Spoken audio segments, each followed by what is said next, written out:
Ini ada lagi dari AS. Assalamualaikum Bang, selamat pagi. Saya Auli dari Jawa Tengah. Mau cerita Bang, saya terlilit hutang pinjol di 2-3 akun sementara saya belum bisa bayar.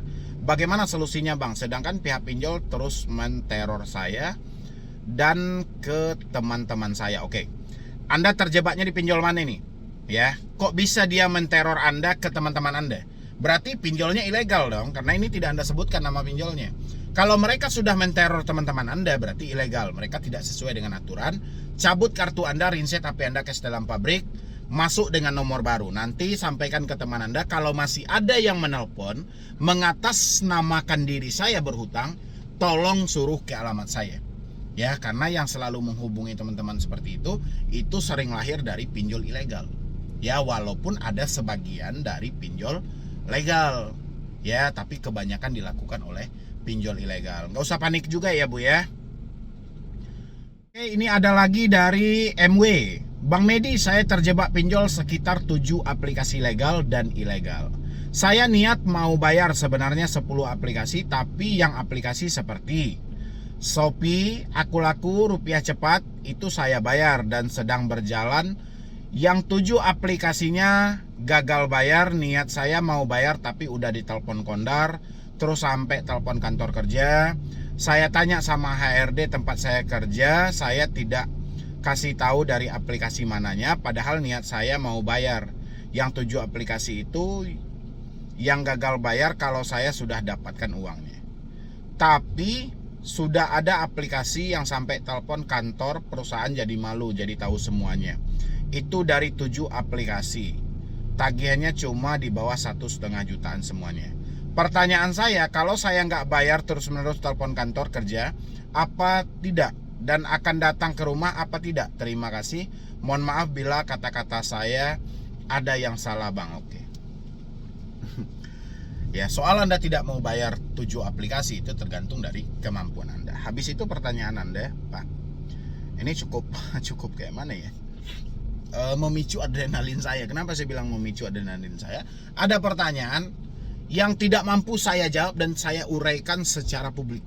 Ya, kenapa? Karena ini akan berbeda tanggapan dan berbeda hasil yang didapat oleh masing-masing pendengarnya nanti. Ya, makanya ini cuma bisa saya jawab melalui grup WhatsApp saja atau secara pribadi melalui nomor handphone saya. Anda boleh ambil jadi berlangganan dulu di channel ini, nanti ada nomor handphone saya. Nanti saya bisa terangkan mana yang tidak bisa saya jelaskan secara publik. Oke? Habis itu Anda bilangin di sini, sudah ada aplikasi yang sampai telepon kantor dan perusahaan jadi malu, jadi tahu semuanya. Itu dari 7 aplikasi tagihannya cuma 1,5 jutaan semuanya. Oke. Anda tinggal sampaikan ya, atau Anda tinggal catat nama aplikasinya yang pernah menghubungi perusahaan Anda, habis itu berhenti bayar. Itu yang pertama.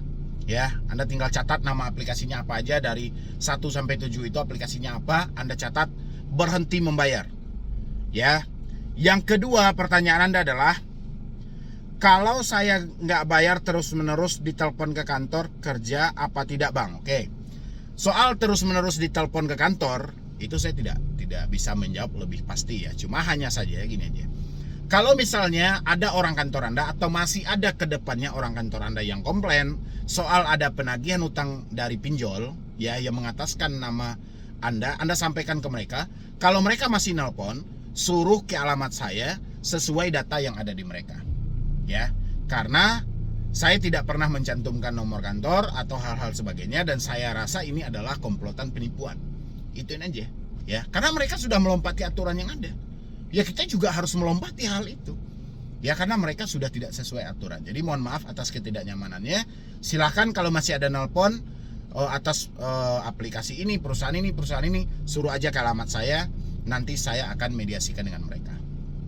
Ya, itu jawabannya. Tapi apakah mereka akan terus-menerus, saya tidak bisa menjawab dengan pasti. Hanya saja biasanya ini ya, debt collector akan menghubungi terus-menerus kalau mereka mendapatkan satu harapan dari jawaban orang yang mereka hubungi.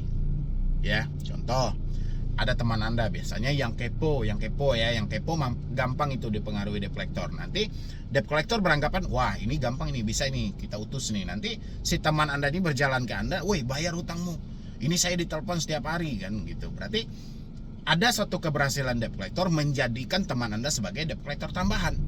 Dan kemungkinan dia akan dihubungi terus-menerus oleh debt collector itu. Ya, karena debt collector merasa ada peluang, ada kemungkinan berhasil dengan lebih cepat gitu loh. Ya.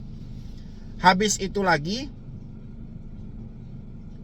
kantor apa tidak, dan akan datang ke rumah apa tidak bang, loh kan gini, kita lebih baik sebenarnya pinjol ini lebih baik dia mendatangi kita ke rumah daripada dia mencaci maki kita atau menghina kita melalui telepon. Kita bingung ini dilakukan oleh siapa, dari mana, dan kadang bingung, banyak yang pesan buta juga gitu, mencaci maki dan segala macam. Jadi bagus kalau mereka misalnya datang ke rumah ya. Tapi kalau pertanyaan Anda apakah mereka akan datang ke rumah atau tidak, makanya saya bilangin saya tidak bisa menjawab secara publik seperti ini karena variasinya akan berbeda tergantung dari daerah dan nama aplikasi Anda, berapa lama telat dan nominalnya nanti akan dikaji semuanya ya, baru saya bisa memberikan sedikit gambaran. Tapi itu pun juga nggak bisa dipastikan ya, hanya saja saya tidak bisa menjawab melalui publik ya. Oke, terima kasih bang, mohon maaf bila kata-kata saya ada yang salah bang, nggak ada yang salah, ini sudah tepat ya. Jadi nggak perlu panik juga, nggak perlu stres juga buat teman-teman semuanya, terutama yang baru telat bayar pinjol, baru gagal bayar pinjol. Insya Allah semuanya akan berlalu kok. Yang penting kendalikan pikiran Anda, buang jauh-jauh rasa takut Anda, normalkan kembali perasaan Anda. Insya Allah semuanya akan berlalu dan hidup Anda akan pulih. Ya, mungkin dari saya cuma itu aja. Saya tunggu untuk kelanjutan diskusi kita melalui grup WhatsApp saya. Tinggal klik tombol gabung yang ada di bawah nama channel, atau Anda bisa hubungi nomor yang ada di layar atau di dalam deskripsi. Nanti di situ kami akan bisa mengarahkan Anda, menunjukkan Anda bagaimana cara yang tepat ketika kita telat bayar dan gagal bayar. Ya, jadi sekian dulu dari saya, Medi Broni. Wassalam.